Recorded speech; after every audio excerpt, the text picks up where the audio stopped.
নির্বাচন কমিশনার মোহাম্মদ আলমগীর বলেছেন, উপজেলা নির্বাচন অত্যন্ত শান্তিপূর্ণভাবে হতে হবে। কেউ যাতে প্রচারণা বা ভোটারকে বাধা দিতে না পারে এবং আইনশৃঙ্খলার অবনতি যেন না হয়, এই বার্তা দেয়া হয়েছে। শনিবার দুপুরে মানিকগঞ্জ জেলা প্রশাসকের কার্যালয়ে হরিরামপুর ও সিংগাইর উপজেলা পরিষদ নির্বাচনে প্রার্থীদের সাথে মতবিনিময় শেষে সাংবাদিকদের তিনি এসব কথা বলেন। তিনি আরও বলেন, এটি কোনো রাজনৈতিক নির্বাচন নয়, এটা স্থানীয় সরকার নির্বাচন। এখানে কোনো রাজনৈতিক পরিচয়ের প্রয়োজন নেই। যে কেউ স্বাধীনভাবে নির্বাচনে অংশ নিতে পারে। সকলের সহযোগিতায় জাতীয় নির্বাচন যেমন শান্তিপূর্ণ পরিবেশে হয়েছে, উপজেলা পরিষদ নির্বাচন আরো উৎসব মুখর হবে বলে আশাবাদ জানান নির্বাচন কমিশনার আলমগীর। শুধু তাই না, আপনারা দেখেছেন যে সিংহার ক্ষেত্রে যে প্রার্থী তাকে আমরা নির্বাচন কমিশন ডাকিয়েছি, তার সংশোধনের উত্তর দিতে না পারলে তার বিরুদ্ধে হয়তো একটা কঠিন ব্যবস্থা নেওয়া হবে।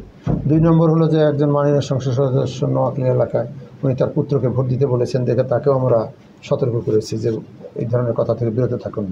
তো এবং এই ধরনের আরও আছে, এখন আপনারা হয়তো সবগুলো মানিকগঞ্জ থেকে জানেন না। হ্যাঁ, এরকম আমরা অনেক ইম্পর্টেন্ট ব্যক্তিকে কিন্তু আমরা চিঠি দিয়ে জানিয়ে দিয়েছি যে আপনি অমুক জায়গায় নির্বাচনে এই ধরনের প্রভাব বিস্তার করার চেষ্টা করতেছেন, আপনি সতর্ক থাকেন, নাহলে কিন্তু আপনার বিরুদ্ধে ব্যবস্থা নেওয়া হবে।